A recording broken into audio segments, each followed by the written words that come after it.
Hello student, मैं सनी आप सभी का स्वागत करता हूं आपके अपने चैनल इलेक्ट्रिकल रिसर्च एकेडमी के ऑनलाइन पोर्टल पे। जो कल साफ नहीं दिखा था उसके लिए सॉरी। जो क्वेरी जो आस्क किया गया था कि सर साफ नहीं दिख रहा है, तो ये था कि अगला वीडियो में कोशिश की जाएगी उसको दूर करने की। ठीक है, तो आई होप ये वाला जो सेशन है इसमें साफ दिखेगा और आने वाले जितने भी सेशन होंगे उसको साफ दिखेगा। मगर हालांकि वो क्वेश्चन हम बोल दे रहे थे, उसका ऑप्शन भी बोल दे रहे थे। ठीक है, उसका मतलब मकसद केवल ये इन सब का मकसद केवल एक चल रहा है कि आपको क्वेश्चन दिखाया जाए किस टाइप के आ रहे हैं। ठीक है, तो जब क्वेश्चन बोलते हैं उसका मतलब समझाते हैं तो उसका आंसर साफ साफ बोल देते हैं कि इसका आंसर क्यों ये होना चाहिए। हालांकि चारों ऑप्शन हो जाते हैं उसमें। ठीक है, बट ये है कि दिखता है तो ज़्यादा सही अच्छा रहता है उसके लिए। तो उसके लिए यही चीज़ है कि उसके लिए उसको दूर किए। अब शायद इसमें साफ साफ दिखे। ठीक है, साफ दिखेगा तो कमेंट कर देना कि हाँ सर इसमें साफ दिख रहा था। अब देखो, हो सकता है कि इसमें पूरे क्वेश्चन इंग्लिश में मिले, क्योंकि हमको जैसा भेजा गया है, हो सकता है कोई CBSE बोर्ड वाला बैठा हो तो सारे पेपर को जिसमें खोलता है उसी में लिखता है। पता है आपको ना कि आंसर की वही होता है जो जिस क्वेश्चन को आपने हिंदी में सेलेक्ट किया था आंसर वो हिंदी में दिखाएगा।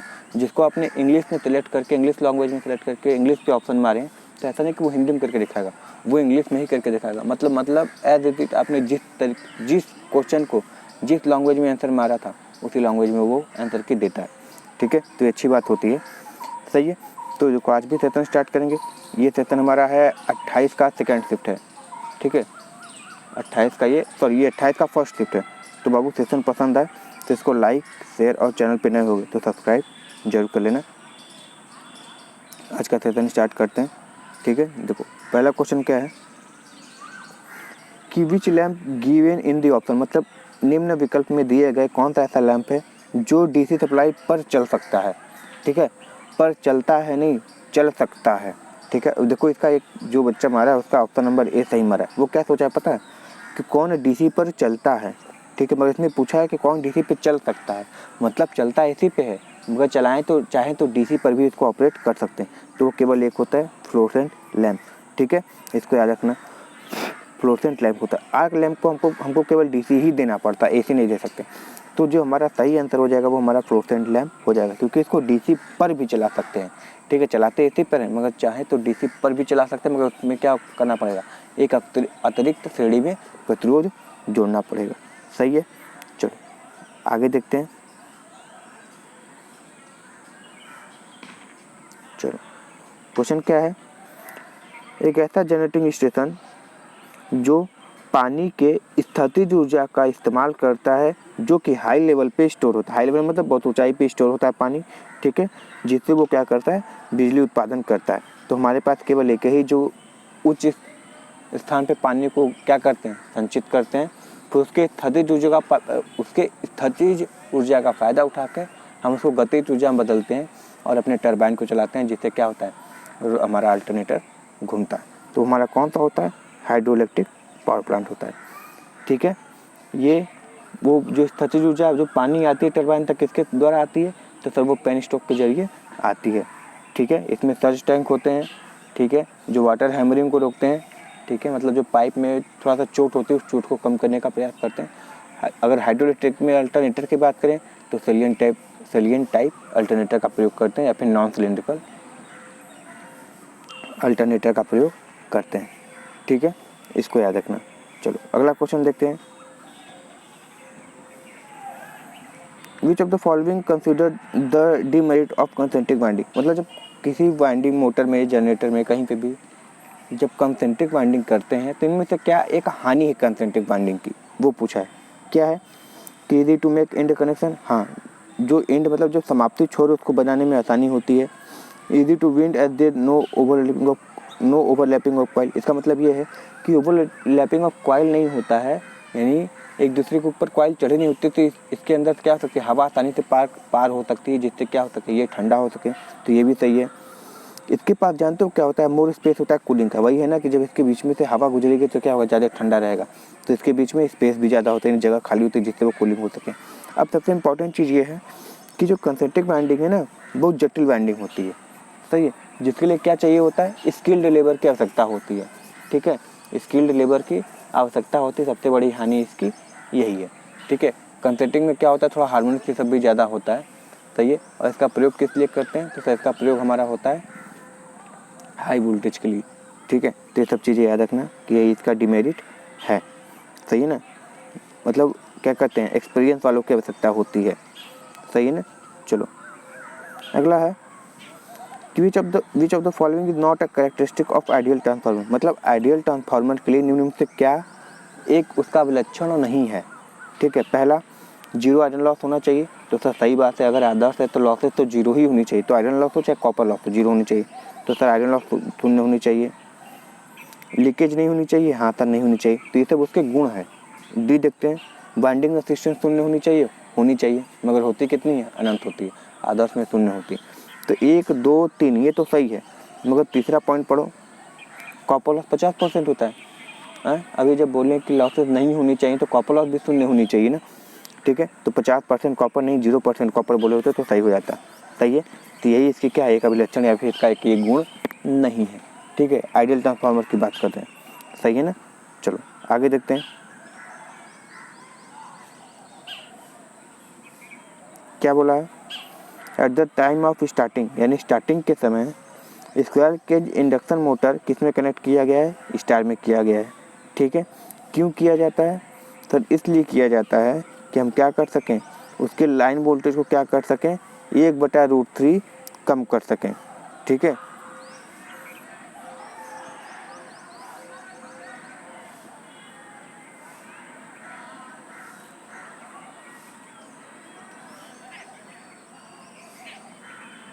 यही होगा। तो हम क्या कर सकें, उसके लाइन वोल्टेज को 1/√3 कम कर सकें, ठीक है। जिससे क्या हो, कम करने से कुछ हद तक उसकी क्या हो सके, स्टार्टिंग वाइंडिंग को हम बढ़ा सकें कुछ हद तक, वैसे बढ़ती नहीं है, ठीक है।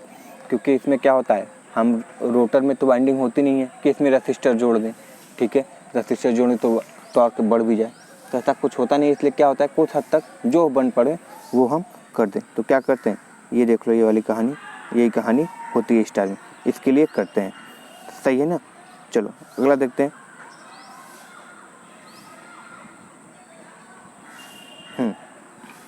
अगला है what is the application of spotlight, यानी स्पॉटलाइट का कार्य क्या होता है, ठीक है। स्पॉटलाइट तुम देखे होगे, थिएटर उटर गए होगे, ठीक है, या फिल्मों में भी देखते होगे। जब कोई स्पीच देता है, ठीक है, तो उसके ऊपर क्या होती है, ये बंदा कोई स्पीच दे रहा है यहाँ पे, तो इसके ऊपर से एक प्रकाश आती है जो केवल इसी पे फोकस करती है, ठीक है। तो ये जो है, ये हमारी क्या होती है, स्पॉटलाइट होती है। तो कहाँ प्रयोग होता है सर, थिएटर में प्रयोग होता है, ठीक है।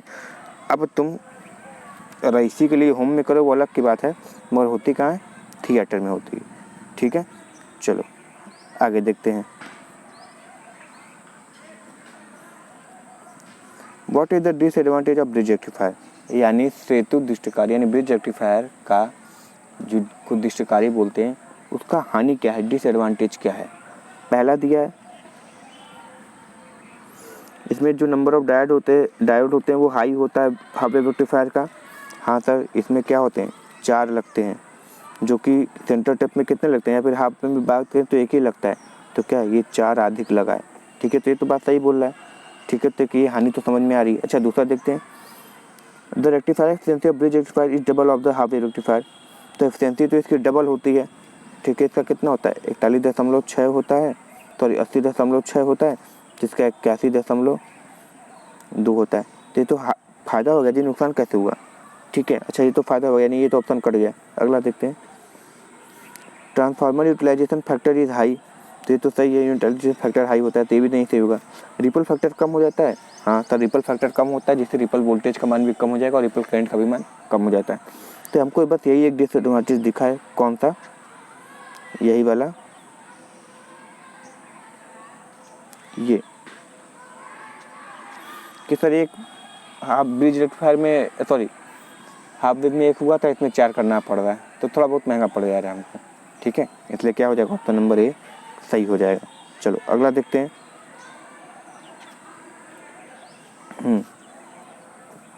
विच type of voltage level is considered as secondary type of transmission line in an over system में, ठीक है। मतलब इनमें से निम्न में से किस वोल्टेज लेवल को तुम सेकेंडरी ट्रांसमिशन के लिए कंसिडर करोगे या उपयोग में लिया जाता है। ठीक है, किसकी बात हो रही है? ओवरहेड सिस्टम की बात हो रही है। देखो याद रखना, हाई वोल्टेज कितनी होती है? ठीक है, 33 से 66 केवी तक के बीच में दिखाया जाता है। ओवरहेड की बात बोल रहे हैं। केबल में इतना नहीं होता जी, केबल में दूसरी कहानी चलती है। केबल में जाओगे 66 केवी तक, तुमको तब एक्स्ट्रा हाई या super tension extra super tension मिलने लगते हैं, मगर ये ओवरहेड की बात बोल रहा है। तो हाई वोल्टेज 33 से 66 केवी होती है, जो कि हमारे सेकेंडरी के लिए प्रयोग किए जाते हैं। ठीक है, याद रखना। प्राइमरी डिस्ट्रीब्यूशन में आते हो तो ये तुम्हारा 33 केवी हो जाता है। ठीक है, फिर सेकेंडरी डिस्ट्रीब्यूशन में जाते हो तो ये तुम्हारा 11 से 440 वोल्ट हो जाता है। सही है ना, ये सब कहानी होती है। तो इसको याद रखना, क्या होगा? High level voltage. कभी भी केबल की वोल्टेज लेवल और ओवरहेड की वोल्टेज लेवल को कंपेयर मत करना, दोनों अलग होते हैं। ठीक है, तो याद रखना इसको। चलो नेक्स्ट देखते हैं। Which part of the DC generator is use to support the pole cores, यानी निम्न में से डीसी जनरेटर के किन भाग का प्रयोग तुम पोल के कोड को सपोर्ट करने के लिए, ठीक है, मैकेनिकल यानी यांत्रिक दृढ़ता के लिए, जो कि इनर पार्ट को यानी जो आंतरिक भाग को क्या करता है, एक तरीके से दृढ़ता प्रदान करता है, मजबूती प्रदान करता है, वो कौन होता है? हमारा तो हमारा योग ही होता है। ठीक है, योग ही होता है ना। तो और ये क्या करता है? हमारी धूल मिट्टी से भी बचाता है। सबसे ऊपर से देखने वाली जो भी बॉडी पार्ट दिखती है वो तुम्हारी क्या होती है? योग ही होती है। तो ऑप्शन नंबर 4 सही हो जाएगा। चलो अगला देखते हैं। आ गया, 1 मेगा ओम बराबर कितना होता है? तो 1 मेगा ओम बराबर 10 के घाते 6 होगा, यही होगा। अगर इसको हटाएं तो क्या लिख सकते हैं? 1 2 3 4 5 6, कौन सा है? ऑप्शन नंबर है, सही हो जाएगा। सही है। चलो अगला देखते हैं। निम्न में से कौन सी क्वांटिटी ऐसी है जो फ्लेमिंग के लेफ्ट हैंड रूल से 4 फिंगर दिखाती है? 4 फिंगर दिखाती है। ठीक है, कौन सा है? लेफ्ट हैंड है, यानी 4 फिंगर मतलब जिसको तर्जनी उंगली बोलते हो तुम। ठीक है, तो तुम्हारी जो तर्जनी उंगली होती है राइट हैंड की, ठीक है, लेफ्ट हैंड की। पहले तो लेफ्ट हैंड प्रयोग किस में करते हो? तो सर लेफ्ट हैंड प्रयोग किया जाता है हमारे मोटर में। ठीक है, तो मोटर में जो अंगूठा होता है वो हमारे घूमने की दिशा दिखाता है। ठीक है, जो तर्जनी होती है वो हमारे फ्लक्स की दिशा या फिर चुंबकीय क्षेत्र की दिशा दिखाता है। और ये तुम्हारा जो बीच वाली उंगली होती है, जो बड़ी वाली उंगली होती है बीच वाली, ये हमारी क्या दिखाता है? धारा में, सॉरी चालक में धारा की दिशा दिखाता है। ठीक है, चालक में धारा की दिशा दिखाता है। तो इसलिए सही इसका आंसर क्या हो जाएगा? The direction of field flux दिखाता है। ठीक है, इलेक्ट्रिक फील्ड नहीं, अगर मैग्नेटिक फील्ड होता तो ये भी सही हो सकता था। सही है ना। चलो नेक्स्ट क्वेश्चन देखो। बाबू सेशन पसंद आ रहे हो और क्वेश्चन समझ में आ रहे हैं। ठीक है, भले इंग्लिश में मगर हिंदी में करके करने का प्रयास किया जाएगा। तो अगर तुमको लग रहा होगा कि क्वेश्चन इंपॉर्टेंट है और साफ साफ दिख रहा होगा, ठीक है, जैसा कि प्रॉमिस किए थे, तो चैनल पे नई बार पहली बार आए हो तो सब्सक्राइब कर लेना, लाइक और शेयर जरूर कर देना। चलो अगला क्वेश्चन देखते हैं। How many connection terminal are there in star delta? Star delta में कितने टर्मिनल होते हैं? तो स्टार डेल्टा में सर 6 टर्मिनल होते हैं। कितने होते हैं सर? 6 टर्मिनल होते हैं। कभी कभी ये पूछता है कि बताओ एनर्जी मीटर में कितने टर्मिनल होते हैं? तो सर एनर्जी मीटर में बात करें तो हमारे 4 टर्मिनल होते हैं। ठीक है, सिंगल फेज एनर्जी मीटर में 4 टर्मिनल होते हैं और 3 फेज एनर्जी मीटर की बात करेंगे तो 6 टर्मिनल होंगे। ठीक है, इसको याद रखना है, इसलिए ऑप्शन नंबर डी या 4 हमारा सही है। चलो अगला क्वेश्चन देखते हैं। मूविंग आयरन, ये क्वेश्चन बहुत ज़्यादा याद रखना। मूविंग आयरन और मूविंग कॉइल को कंपेयर करके पढ़ लेना। जो मूविंग आयरन है हमारा, मूविंग आयरन हमारा AC DC दोनों पे काम करता है। अगर इसमें देखें तो हमारी क्या होती है?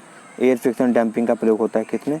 एयर फ्रिक्शन यानी घर्षण और मंदन का प्रयोग किया जाता है। ठीक है, अच्छा इसकी स्केल की बात करें तो इसकी स्केल क्या होती है? नॉन यूनिफॉर्म होती है। इसकी स्केल नॉन यूनिफॉर्म होती है। तो ये क्या हो जाएगा? AC तथा DC दोनों पे काम करता है। ठीक है, ये कंपेयर करके याद रखना, मूविंग कॉइल और मूविंग आयरन दोनों टाइप के क्वेश्चन पूछे जाते हैं। चलो अगला क्वेश्चन देखते हैं। ऐसा unit of luminous efficiency, luminous efficiency क्या होगा? तो एफिशिएंसी बराबर सबको पता है कि सर आउटपुट अपॉन इनपुट होता है। अच्छा, बल्ब की, अगर किसी बल्ब की बात करें तो आउटपुट क्या होता है? तो आउटपुट हमारा होता है लूमेन होता है। इनपुट क्या होता है? इनपुट हमारा वाट होता है। बिजली देते हो ना, इसलिए क्या हो जाएगा? लूमेन पर वाट इसका सही आंसर हो जाएगा। ऐसा यूनिट ऑफ लुमिनस एफिशिएंसी, तो लूमेन पर what is the right answer. चलो अगला क्वेश्चन देखो। यह किसका सिंबल है? यह किसका सिंबल है? ठीक है, तो ये देखो किसका सिंबल है। तो ये हमारा किसका होता है? ग्राउंडिंग का सिंबल होता है। इसका देखना, अर्थिंग का सिंबल कुछ इस प्रकार से होता है। अर्थिंग का सर्किट ब्रेकर देखोगे तो कुछ इस प्रकार से होगा। ठीक है, सर्किट ब्रेकर का हो जाएगा।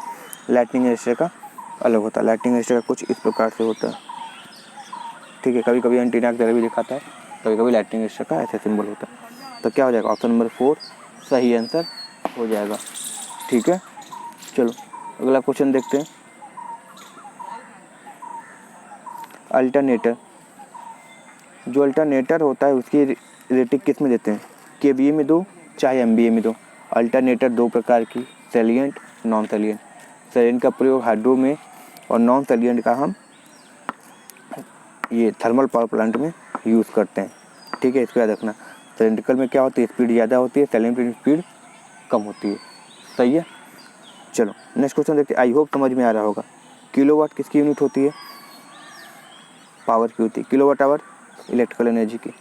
केवीएआर रिएक्टिव पावर की यूनिट होती है। ये सबको याद रखना।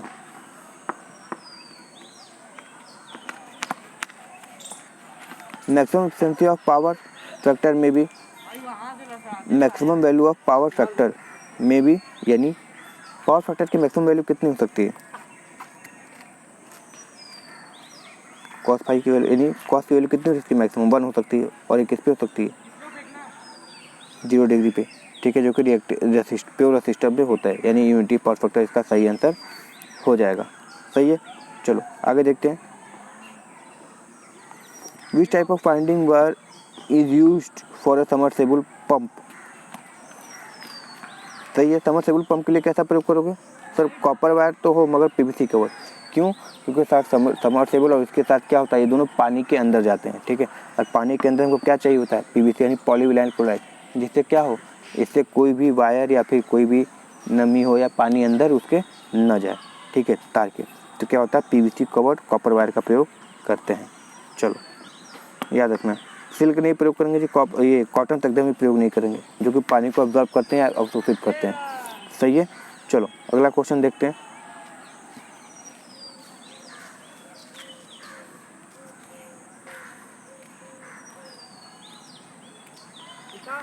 Speed of a 50 hertz induction motor will be greatest possible when the number of poles are, यानी इस पर सिंपल क्वेश्चन यही पूछा है कि किसी इंडक्शन 50 हर्ट्ज का इंडक्शन मोटर है, उसमें मैक्सिमम स्पीड कब हो सकती है? तो सर हमको पता है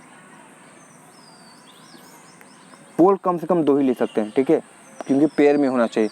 कम से कम 2 पोल ले सकते हो। तो अगर 120 पोल कितना हर्ज 50 हर्ज, और पोल मिनिमम 2 ले सकते हो। इसको काटोगे तो कितना हो जाएगा? 60 और 6 पंजे 30, यानी 3000 RPM हमारा कितना हो जाएगा? 50 हर्ज के लिए 2 पोल के लिए मैक्सिमम होगा। और ये यही है कि जब मिनिमम 2 पोल रहेगा तब की ये कहानी होती है। ठीक है, तो इसको याद रखना। सही है ना, चलो नेक्स्ट क्वेश्चन देखते हैं। अच्छा, terminal of electrical accessories, switch, socket etcetera, जितने भी बने फ्यूज के जितने भी होते हैं, सारी चीज़ें जो होती हैं, जो किट फ्यूज की बात करें, जो अधिकतर होते हैं वो किसके बने होते हैं? सर ब्रास के होते हैं, जिसको हम लोग बोलते हैं पीतल। ठीक है, किसके बने होते हैं? ब्रास के बने होते हैं। सही ना, इसको याद रखना। आगे देखते हैं, आगे नेक्स्ट क्वेश्चन देखते हैं क्या है।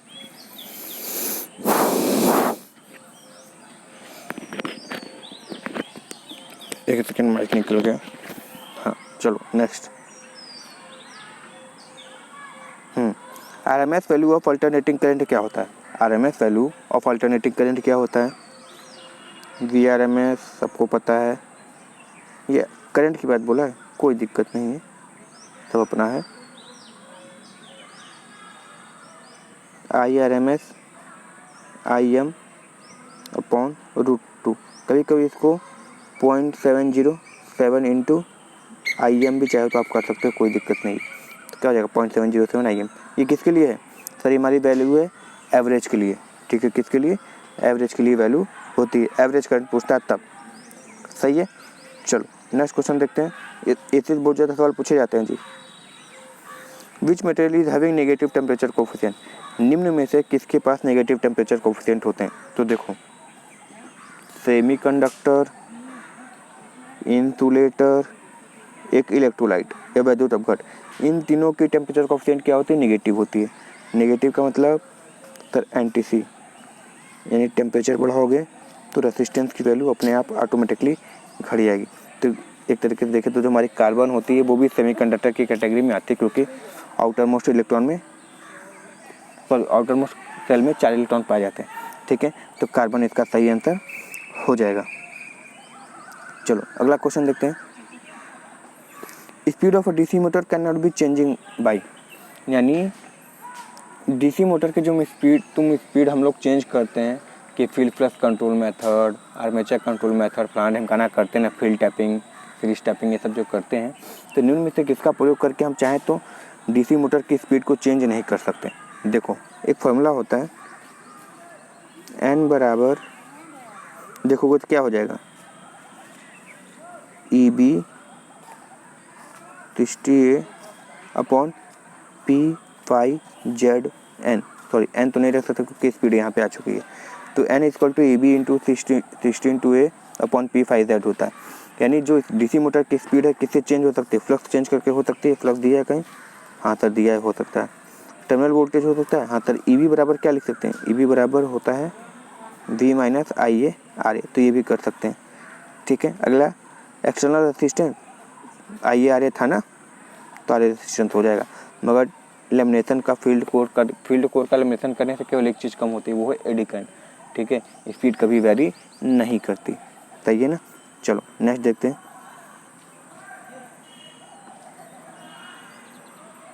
The power which moves in both direction, forward या रिवर्स, यानी ऐसा पावर जो एब्जॉर्ब भी कर सकता है और प्रोवाइड भी कर सकता है, वो क्या कहलाता है?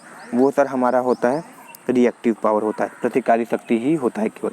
यूनिट की बात करें तो kVAR होता है। फॉर्मूले की बात करें तो VI sin phi इसकी फॉर्मूला होता है। जो रिएक्टिव पावर होती है यानी प्रतिकारी शक्ति होती है, यानी तो क्या करेगा, हमेशा रिएक्टिव पावर क्या हो सकता है? एब्जॉर्ब भी कर सकता है, डिलीवर भी कर सकता है। जैसे ट्रू पावर हमेशा क्या होती है, एक तरीके से देखो तो एब्जॉर्ब भी होती है, ठीक है। और KVA हमेशा डिलीवर होती है, और रिएक्टिव दोनों कर सकता है, ठीक है ना। चलो अगला देखते हैं। एक्टिव पावर की देखें तो क्या होती है? किलोवाट होती है। अपेरेंट पावर की बात करें तो kVA होती है। तो इन सबको याद रखना है। चलो नेक्स्ट देखते हैं।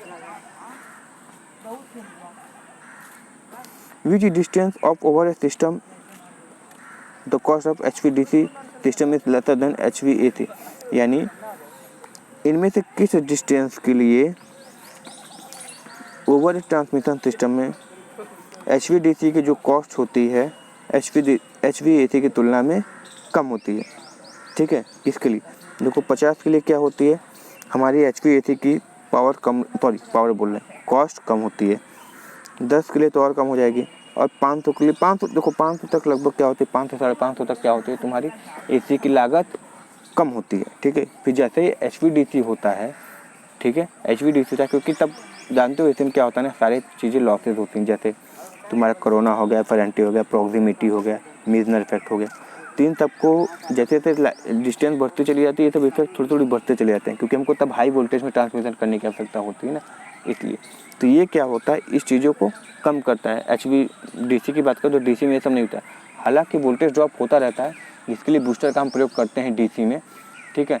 मगर सबसे फ़ायदा इसका यही है कि डिस्टेंस बढ़ा दो तो ये सब लॉसेज नहीं होती हैं, ठीक है। वोल्टेज ड्रॉप अगर करता है तो क्या करते हैं, बूस्टर का प्रयोग कर देते हैं हम, सही है। तो फ़ायदा इसका ये है कि लागत 600 किलोमीटर तक HVDC की कम होती है, HVAC की अधिक होती है, सही है। चलो आई होप बाबू आज का सेशन पसंद आया होगा, और सेशन पसंद आया तो सेशन को लाइक, शेयर और चैनल पर नए होगा सब्सक्राइब जरूर करना। और आई होप इंग्लिश में दिया तो हिंदी में समझाने का प्रयास किए, ठीक है। तो सेशन पसंद आए तो इसको लाइक, शेयर और चैनल पर नए सब्सक्राइब जरूर करना। चलो मिलते हैं नेक्स्ट वीडियो में। Thank you very much and all the very best. Vande Mataram.